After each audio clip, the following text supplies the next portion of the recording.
தரமற்ற முறையில் தயாரிக்கப்பட்ட பிரியாணியை சாப்பிட்டவர்கள் உடல்நிலை பாதிக்கப்பட்டதை அடுத்து பிரபல பிரியாணி கடைக்கு அதிகாரிகள் சீல் வைத்தனர். சென்னை கொடுங்கையூர் மற்றும் பொன்னேரியில் SS ஹைதராபாத் என்ற பெயரில் பிரியாணி கடைகள் இயங்கி வருகின்றன. கடந்த திங்களன்று இந்த கடைகளில் பிரியாணி மற்றும் சிக்கன் சாப்பிட்ட 40க்கும் மேற்பட்டவர்கள் பல்வேறு உடல் உபாதைகளுக்கு ஆளாகினர் என்பது புகார். அவர்களில் சிலர் மருத்துவமனையில் அனுமதிக்கப்பட்டு சிகிச்சை பெற்று வருகின்றனர். இதையடுத்து கொடுங்கையூரில் அமைந்துள்ள SS ஹைதராபாத் பிரியாணி உணவகத்தில் உணவு பாதுகாப்புத்துறை அதிகாரிகள் ஆய்வு மேற்கொண்டு சீல் வைத்தனர். தொடர்ந்து செங்குன்றம் அடுத்த அலமாதியில் அமைந்துள்ள உணவு தயாரிக்கும் கிடங்கில் நேற்று உணவு பாதுகாப்புத்துறை அதிகாரிகள் ஆய்வு நடத்தினர். அப்போது உணவினை கொண்டு செல்லும் வாகனங்கள் உரிய அனுமதியின்றி இயக்கப்பட்டு வருவது கண்டுபிடிக்கப்பட்டது. அதைத் தொடர்ந்து பொன்னேரியில் அமைந்துள்ள உணவகத்திலும் ஆய்வு நீடித்தது. உணவு பாதுகாப்புத்துறையின் சென்னை மாவட்ட நியமன அலுவலர் சதீஷ்குமார் தலைமையிலான அதிகாரிகள் தீவிர சோதனை நடத்தினர்.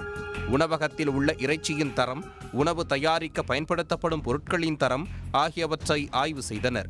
பொரிப்பதற்காக வைத்திருந்த சிக்கனும் ஆய்வுக்கு உட்படுத்தப்பட்டது. அப்போது கெட்டுப்போன பிரியாணி, சிக்கன் இருப்பது உறுதியானது. தரமற்ற எண்ணெயை பயன்படுத்தி உணவுப் பொருட்கள் தயாரித்திருப்பதும் தெரிய வந்தது. இதையடுத்து பொன்னேரியில் உள்ள SS ஹைதராபாத் பிரியாணி உணவகத்திற்கு அதிகாரிகள் சீல் வைத்ததாக அதிகாரி சதீஷ்குமார் தெரிவித்தார்.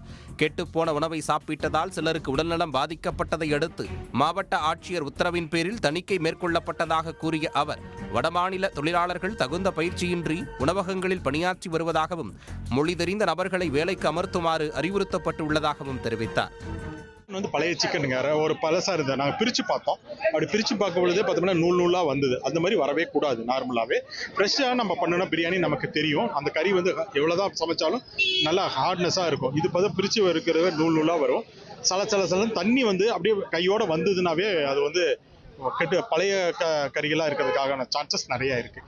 உள்ளுக்கார பார்த்தீங்கன்னா நிறைய சிக்கன்லாம் சமைச்சு வச்சுருந்தாங்க. அதை பிச்சு ஃப்ரைட் ரைஸில் போட்டு கொடுக்கறதுக்காக அவங்க பிளான் பண்ணியிருந்திருக்காங்க. அதெல்லாமே நம்ம எடுத்து ரிமூவ் பண்ணிட்டோம். அதெல்லாம் இந்த மாதிரி பழைய சிக்கனை கொடுத்தோம்னா கண்டிப்பாக ஒரு குழந்தை சாப்பிட்டுன்னா வயிற்று வலி வரதான் செய்யும். அதில் எந்த மாற்று கருத்து வேணாம். ஸோ இதெல்லாம் மக்கள் கைக்கு போய் சேராமல் நாங்கள் இப்போதைக்கு தடுத்து நிறுத்தியிருக்கோம். பெட்டில் எல்லாம் அட்மிட் ஆயிருக்காங்க மக்கள். ஸோ இந்த மேற்கொண்டு தொடராமல் இருக்கிறதுக்காக நாங்கள் தடுப்பு நடவடிக்கை உடனடியாக இந்த அவுட்லெட் நாங்கள் க்ளோஸ் பண்ணுறோம். நாங்கள் உணவு பாதுகாப்புத்துறை சார்பில் உணவை எப்படி கையாள்வது, அதன் தரத்தை எவ்வாறு சோதிப்பது என்பது போன்ற பயிற்சி இலவசமாக வழங்கப்பட்டு வருவதாக தெரிவித்தார். மேலும் அலமாதியில் அமைந்துள்ள உணவு தயாரிக்கும் கிடங்கில் தொடர்ந்து ஆய்வு நடத்தப்படும் எனவும் சதீஷ்குமார் தெரிவித்தார். தரமற்ற உணவுப் பொருட்கள் குறித்து பொதுமக்கள் உணவு பாதுகாப்புத்துறையின் 9440423222 என்ற செல்போன் எண்ணில் போட்டோ மற்றும் வீடியோ கொண்டும் புகார் அளிக்கலாம் எனவும் கேட்டுக்கொண்டுள்ளனர். பொன்னேரியில் இயங்கி வந்த பிரபல பிரியாணி கடைக்கு உணவு பாதுகாப்புத்துறை அதிகாரிகள் சீல் வைத்த சம்பவம் அப்பகுதியில் பரபரப்பை ஏற்படுத்தியுள்ளது. உடனுக்குடன் செய்திகளை தெரிந்து கொள்ள சன் நியூஸ் பெல் ஐகானை கிளிக் பண்ணுங்க.